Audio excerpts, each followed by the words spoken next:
everybody. Special thanks to our sponsor, Kinetic Impact Airsoft, and their upcoming event, Corporate Wars Blood Money 2. It's going to be at D14 Airsoft in Sanger, Texas, April 14th, 2024. If you use the link in the description below and code MUDDY down there, you will get $5 off your ticket every time you use the code, and every time someone purchases a ticket, it does go to help the channel, which is going to be awesome, beneficial for me and Kinetic Impact. Also helps you to get a discount for the event. If you like the idea of a Milsim Light event, if you're new to the Milsim world and you're new to events and you don't want to do a 40-hour slogfest, it's just going to break you off, definitely give these guys a look. I think you're going to have a great time. Again, use code MUDDY at the link below, $5 off. Now onto the review. Hey everybody, welcome to the Muddy Reviews. Today we're talking about this here mount. This is a replica of the Wilcox L4G24 BBG mount. This one is in flat dark earth. It is aluminum. Yeah, probably familiar with this helmet already. So it is actually on a replica ops core mount. It's also in aluminum. I'm going to yank this off here. We're going to look at it and we'll talk a little bit about it.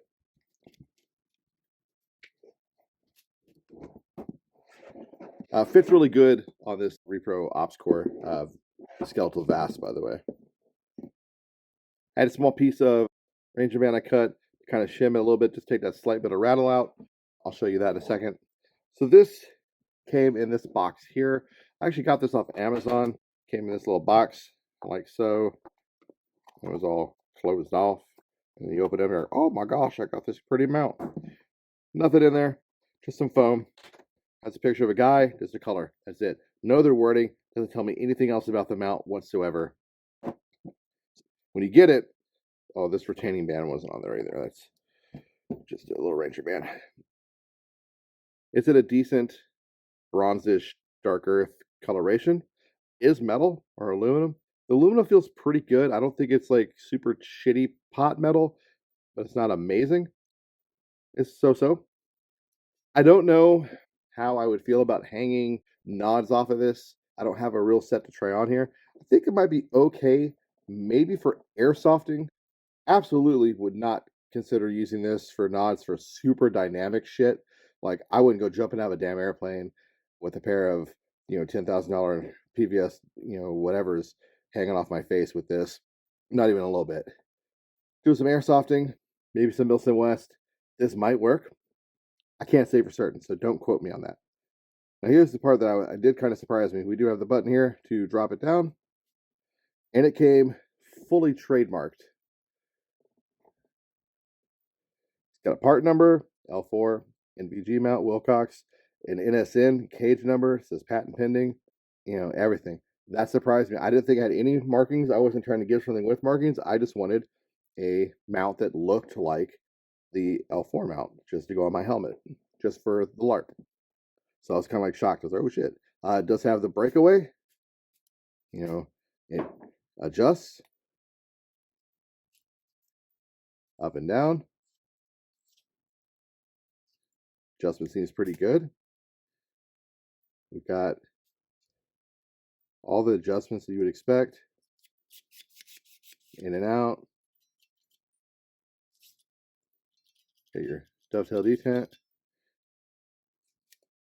Everything you would expect from an actual mount.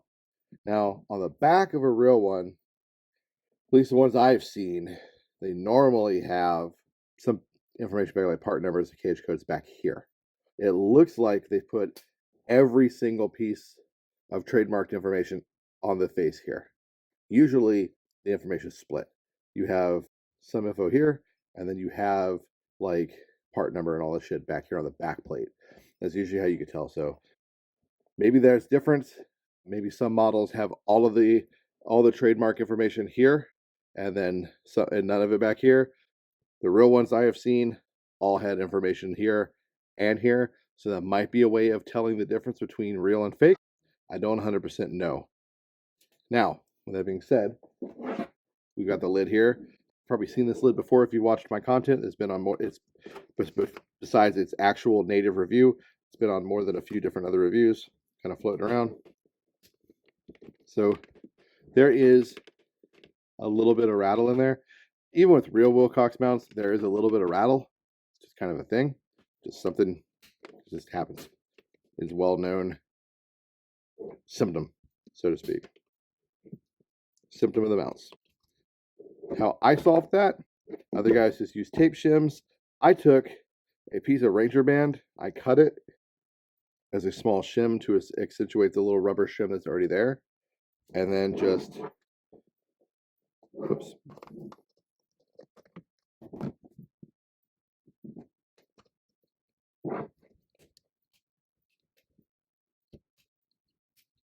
There. So now there's no rattle in that mount whatsoever. It's all good to go. Locked in. I can move it. I can raise it up to the height I want it. It's good to go. I can put my retaining band back on. I can keep my battery pack cable kind of captured that way, out of the way. Yeah, fancy schmancy, oh so high speed. It does work though, and it is nice. It keeps shit out of the way. Tries to keep it from being too much of a snag hazard. So it's nice. That's the mount. It does look really nice. Like I said, I didn't get this to hang nods off of per se. I don't have nods. I got it for looks. I got it purely for the LARP. It looks really pretty on here.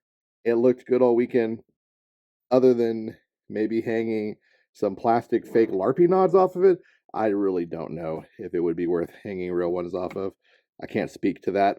What I might end up doing is here in the near future, and when I say near future, I mean probably not till like the spring, maybe the summer. Send this out to a buddy of mine who does have a pair of nods, or next time he comes down and we can meet up, see how this thing holds and if it will hold his nods as a very controlled test. Nothing too dynamic, just will the nods click in and will they stay on the mount before the mount fails. That's all I got, guys. Hope you guys sit on this review. If you were thinking of grabbing one of these mounts, this is what the aluminum mounts look like. They're not exactly cheap. This one I believe was about 60 bucks, maybe 70. I did get it with a slight discount off of Amazon. They were running a deal. The store had like I think a $5 or $10 off coupon, so I jumped on it because normally they're like 80 to 90 bucks. Still far bit cheaper than the 500 for a real one. As always, get out there, man. Make some cool kits. Make sexy helmets, because sexy lids are cool lids. LARP smarter, not harder. The #1 rule is looking cool. I'll see you on the field. Peace.